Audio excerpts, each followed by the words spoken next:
Desde 2016, el gobierno de Estados Unidos no ha designado ningún grupo como organización terrorista extranjera o FTO, por sus siglas en inglés.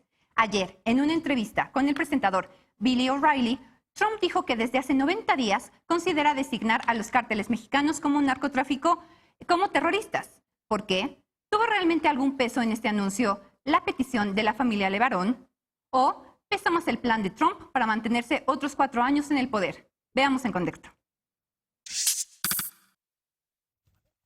Los cárteles mexicanos matan cada año a más de 100,000 estadounidenses debido al tráfico y consumo de drogas. Para el presidente Donald Trump, esto amerita que su país designe a estas organizaciones como terroristas. En una entrevista, Trump dijo que desde hace 90 días trabaja en el proceso de clasificarlos como terroristas. Hay 2 maneras de hacerlo: por medio de una orden ejecutiva presidencial y como una designación por parte del secretario de Estado. Luego del ataque contra la familia Levarón el pasado 4 de noviembre, Trump ofreció a México hacer la guerra a los cárteles de la droga y limpiarlos de la faz de la tierra. El presidente López Obrador agradeció la ayuda, pero la rechazó. Esta mañana, en conferencia de prensa, lo reiteró. Cooperación, no intervencionismo. El canciller Marcelo Ebrard dijo que no se violará la soberanía de México y que ya entabló comunicación con autoridades estadounidenses para conocer los alcances del anuncio de Trump. En esta lista, Estados Unidos tiene designados como terroristas a organizaciones como Al-Qaeda, Boko Haram y las FARC. El pasado fin de semana, la familia Levarón, de origen binacional, pidió a la Casa Blanca designar a las organizaciones criminales mexicanas como terroristas, pues secuestran y extorsionan con casi total impunidad. Para obtener respuesta, la petición requiere acumular 100,000 firmas. A la fecha, no tiene ni 2,000. En un reporte de agosto pasado, en el Servicio de Investigación del Congreso se señaló que las organizaciones de tráfico de drogas están involucradas en una extensa red de lavado de dinero, soborno, tráfico de armas y corrupción, y que algunos pueden estar adoptando técnicas de insurgentes o terroristas. Punto y contrapunto. Y para debatir esta noche nos acompaña Viridiana Hernández, asesora y militante morena. Buenas noches, Viridiana. Buenas noches, Ana. Buenas noches a todos. Muy bien. Como cada lunes y miércoles, Lisa Sánchez, directora general de México Unido contra la Delincuencia. Buenas noches, buen ombligo de semana, ¿cómo están? Jorge Andrés Castañeda, analista de políticas públicas y amigo de Punto y Contrapunto. Buenas noches, muchas gracias por la invitación, como siempre.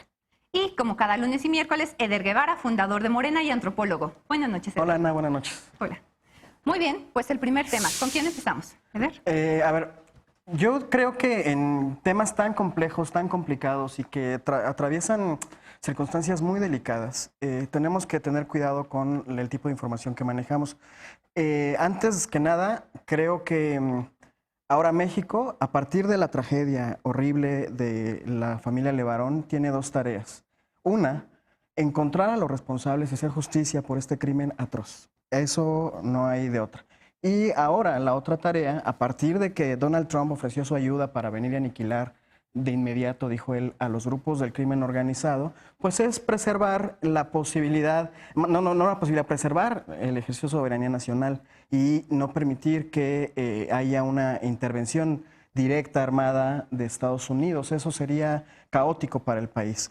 A partir de eso, creo que sí hay una circunstancia muy compleja en donde grupos reaccionarios mexicanos han querido capitalizar. No están, yo quiero pensar que no están apelando a que de verdad venga Estados Unidos a intervenir a México, quiero creer, pero lo están utilizando una vez más, este argumento, esta posibilidad para boicotear, entorpecer y para generar una campaña más sucia en contra del presidente López Obrador y de la estrategia de seguridad de la 4T. A partir de la declaración que hace Donald Trump, y ahí es donde digo que nos basemos en hechos concretos, es una declaración en un programa de televisión.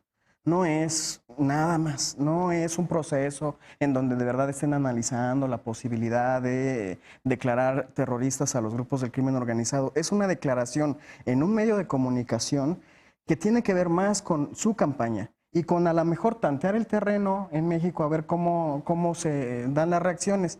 Y a partir de eso, ¿qué sucede? Una cantidad de bots impresionantes que dicen, si Donald Trump declara terroristas a los grupos del crimen organizado mexicanos y viene e invade, es culpa de López Obrador porque su estrategia ha fracasado. Y ese es el discurso que están generando. Es un discurso que sí tiene que ver con un sentimiento, con una postura no nacionalista, donde les vale gorro la posibilidad de que efectivamente, como ha sucedido en muchos países últimamente en América Latina hay una intervención directa del gobierno estadounidense para generar desestabilización, pero también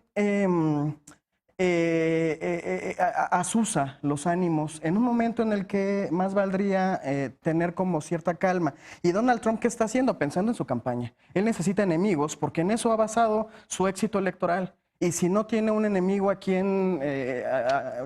quien canalizar los temores de su electorado, pues no va a tener carnita para su elección. Pero Entonces, Marcelo lo ha manejado muy bien. sí, el gobierno federal lo que ha dicho es, a ver, no vamos a permitir que haya intervencionismo.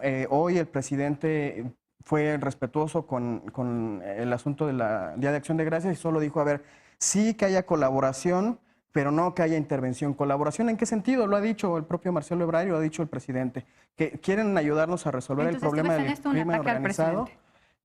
Lo que plantean es, quieren ayudarnos a resolver los problemas de la violencia en México, detengan el tráfico de armas, ¿no? O, como lo ha dicho Liz en varias ocasiones, despenalicen el consumo de drogas en Estados Unidos. A ver. Bueno, a ver, yo creo que este es uno de los típicos casos en los que nos encanta envolvernos en la bandera a todos y le sale perfecto a todos. Este es un jueguito que ya lo tenían muy hecho Trump y Peña y ahora lo están haciendo acá. Trump le pega al gobierno mexicano se envuelve en la bandera, dice nunca vamos a permitir que se viole la soberanía nacional, gana puntos el gobierno mexicano aquí y luego no pasa nada. Otra vez va a ir Marcelo a Estados Unidos. Bueno, Peña nunca ganó puntos. Claro que sí, cuando tuvo muchos Pues lo trajo ataques. en su campaña, En ¿no? la campaña Ahí tuvo ganó varios puntos. Cuando todos salieron a decir que era un gran estadista y no sé qué. Todos sus... Bueno, pero Todos los pues, suyos. todos los comentócratas, digamos. Pero bueno, entonces va a ir Marcelo y va a regresar con una victoria de evitamos que nos pusieran en la lista de terroristas, a cambio de ceder en 50 otras cosas, como pasó con la migración y los aranceles.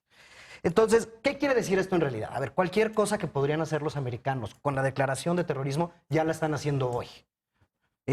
Agentes estadounidenses en México hay cientos trabajando de la DEA, del FBI, hasta del Departamento de Defensa. Congelar cuentas de personas, ya lo están haciendo. Todo el tiempo, hasta Rafa Márquez le congelaron sus cuentas en su momento. Y es un proceso muy complicado que tendría que pasar por el Congreso, lo cual Trump no podría hacer. Es, como bien decía Eder, una jugada electoral, decir, yo estoy haciendo algo al respecto. Y a México le funciona muy bien, es parte de este juego, de nos peleamos en público para que cada quien salga ganando. Y así nos vamos a seguir y seguir y seguir, cada vez cediendo en la parte de atrás, ¿no? Yo no, o sea, sí es peligroso que suceda esto, pero está tan lejano y es tan complejo y en realidad todas las cosas que podrían pasar ya pasan, que yo creo que nos estamos ahogando en un vaso de agua. Pero nos estamos concentrando en lo político. Por ejemplo, me gustaría que nuestras compañeras nos dijeran, ¿y qué pasa con la solicitud de la familia Levarón? O sea, ¿qué pasa con todos aquellos habitantes del norte del país que sienten que nuestro gobierno no está o le falta como más fuerza al respecto? Y por eso familias como con el caso Levarón está actuando, solicitando ayuda a otros gobiernos. ¿Qué pasa con eso? Bueno, yo insisto en que la tragedia que le sucedió a la familia Levarón es eso, ¿no? Una tragedia. Y más bien lo que a mí me salta, quisiera salirme un poco de este delirio conspiracionista de lo que actúa el gobierno para llevarnos o trasladar la conversación de un lado a otro. Y quisiera... Primero, contextualizar que esta acción para mí es una declaración política en un contexto electoral, ¿no? El próximo año hay elecciones en Estados Unidos y la campaña anterior de Donald Trump se basó en el muro, ¿no? En el muro que iba a construir, toda la campaña se basó en eso y ahora está tratando de tener muchos más elementos de esa naturaleza para poder amenazarnos. No es una nueva amenaza, ya mencionaron aquí la amenaza de los aranceles. Sin embargo, creo que Donald Trump estaba acostumbrado a enfrentar a un gobierno débil, a un secretario de Relaciones Exteriores, a un canciller que vino a aprender al puesto y ahora le está contestando un gobierno que le dice, oye, cálmate, nosotros queremos colaboración, queremos mantener nuestra soberanía y vamos a mantener nuestra soberanía, que creo que es algo muy importante en estos tiempos. En estos tiempos de la situación, por ejemplo, en Latinoamérica, sí me parece un poco grave que digamos, no hay que envolvernos en nuestra bandera o no hay que caminar hacia esa vía. Están pasando cosas, o sea, el mundo está cambiando de contextos y sí es importante verlo también desde esa perspectiva.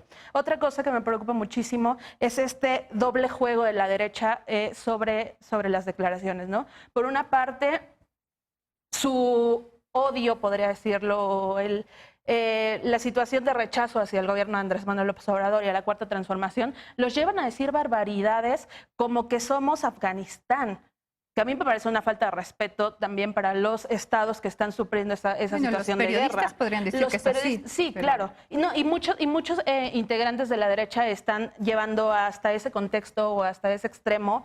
Y me parece irresponsable que por querer golpear al gobierno, que por querer golpear al presidente, se vengan a decir esas barbaridades y se esté polarizando. En redes sociales sucede más que se está polarizando esta conversación y se está llevando desde sí intervengan hasta sí maten a los que tengan que matar, como se hizo en el gobierno de Calderón, con tal de avanzar en una estrategia de seguridad que tiene por en medio de la violencia.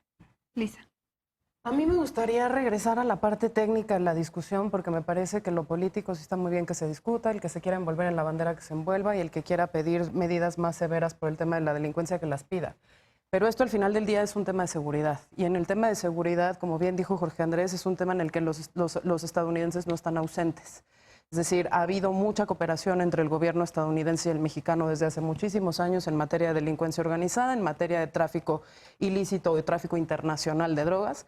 Y las consecuencias han sido muy negativas para México. Y eso en términos técnicos es algo que se tiene que analizar de esta solicitud, porque uno puede que tenga una carga electoral muy importante, pero no es la primera vez que se menciona, no solo por el presidente de los Estados Unidos, sino por su propia vocera. El presidente de los Estados Unidos lo mencionó en marzo de este año, su vocera lo mencionó varias veces precisamente porque para presionar a México en temas migratorios, lo que había dicho es que había habido decenas y centenas y hasta miles de narcotraficantes o personas que habían incurrido en delitos de crimen organizado, que habían transitado por las porosas fronteras de México hacia Estados Unidos para cometer crímenes en Estados Unidos. Incluso actos terroristas también. Incluso actos terroristas, de ahí que esta idea ya había merodeado la cabeza de los estadounidenses y no es banal y tampoco me gustaría desacreditar la posibilidad porque me parece que no ver las consecuencias gravísimas que tendría esto para México es un error al margen de la interpretación política que se le quiere dar. Jorge Andrés decía muy bien, ya hay medidas que caben, digamos, dentro de las acciones de counterterrorism, como se le llama en Estados Unidos este tema, como el tema de las sanciones financieras por parte del Departamento de Estado, como parte del veto a los visados. México tiene visado con Estados Unidos precisamente para hacer security checks, background checks, y hay una serie de medidas de cooperación entre el Ejército Mexicano, la Marina y las autoridades estadounidenses en materia de inteligencia, de operativos, de intercambio de información, incluso de material técnico para la persecución de la delincuencia organizada. Y entrenamiento. Y entrenamiento, por cierto, ahí el que quiera leer el nuevo libro de Ricardo Rafael, Hijo de la Guerra, se va a dar cuenta ahí como parte de los Zetas precisamente tiene cierto entrenamiento militar interesante. Bueno, pero ese no es el punto. El punto es, regresando a si las organizaciones criminales mexicanas son clasificadas como terroristas, hay una serie de implicaciones muy importantes tanto para la seguridad como para la economía y la vida y la relación bilateral México-Estados Unidos. Algunas de ellas, Ana, porque tú hablabas de la gente que está desesperada en el norte, es precisamente la posibilidad de incrementar la violencia homicida. La evidencia lo que sugiere es que únicamente cuando hay una estrecha colaboración entre las dos autoridades, en donde básicamente lo que se permite es que haya mucha injerencia de los dos lados y un flujo de información muy efectivo de los dos lados de la frontera, es que puede de alguna manera esto funcionar como un efecto disuasorio del uso de violencia letal, es decir, de una baja en los homicidios. Si esta cooperación no se da en esos términos como parecería ser el caso, porque el gobierno mexicano ya rechazó esa idea, yo creo que con buena razón, la posibilidad entonces de que esta estrategia lo que haga es generar los mismos efectos que la estrategia de descabezamiento de carteles que hemos estado siguiendo, incluso en este sexenio, con el tema de la sobreutilización de los militares para el tema del tráfico ilícito de drogas y de crimen organizado, es un aumento en la violencia. Entonces, lo primero que habría que decirle a la gente que está pidiendo esto es que una de las posibles consecuencias de que esto suceda y se materialice es que puede subir la violencia y puede subir la discrecionalidad con la que la autoridad, tanto de un lado como del otro de la frontera, puede designar a alguien como terrorista y puede tomar medidas extralegales para congelar sus cuentas, para negar temas de libertades y tránsito y para iniciar un proceso incluso sin acusación, en la cual esta persona termina en una lista que tiene consecuencias muy negativas. Rafa Márquez lo sabe de memoria, perdió todos sus contratos y al final fue un usted disculpe, usted no era. Pero no pasa todo eso, Yalitza. Sí, sí pasa, pero se endurece. Hay mucha evidencia que es muy interesante y que deberíamos revisar en un programa completito sobre cómo se puede hacer un uso político de la clasificación de organizaciones terroristas extranjeras y cómo eso lo que habilita son regímenes de excepción para darle precisamente carta blanca a todas las instituciones que, si bien hoy eso pasa en México y en ciertos casos sucede en Estados Unidos, pues Estados Unidos tendría mayor posibilidad de demandarlo en territorio mexicano y hacerlo en territorio estadounidense, que no creo que sea la mezcla más favorecedora para un Estado mexicano, que lo que está construyendo o intentando construir son temas de fortalecimiento institucional.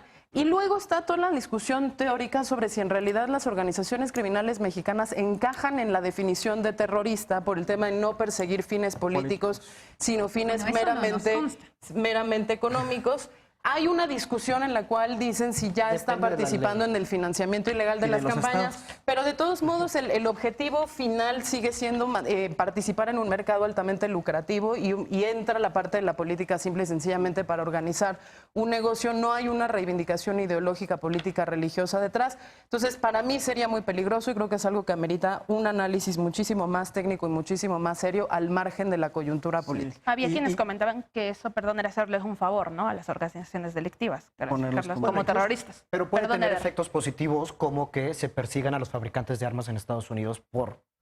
Ahí eso, pero comerciales también. Me parece que definitivamente es un tema que lamentablemente aún tiene mucho que discutir. Solo una pregunta. Felipe Calderón declaró la guerra contra el narco. ¿Por qué nunca hubo esta posibilidad de que en ese momento se declarara a los grupos del crimen organizado como grupos terroristas? Había, como dice Jorge, una colaboración de facto profunda, muy fuerte. Pues tenemos más temas para discutir en una próxima mesa con este lamentable tema. Vamos a una pausa. Los 13 programas sociales implementados por el gobierno deberán presentar sus reglas de operación ante la Secretaría de Hacienda a partir del 2020. ¿Lograrán con esto ser más eficaces y transparentes? Regresamos a Punto y Contrapunto.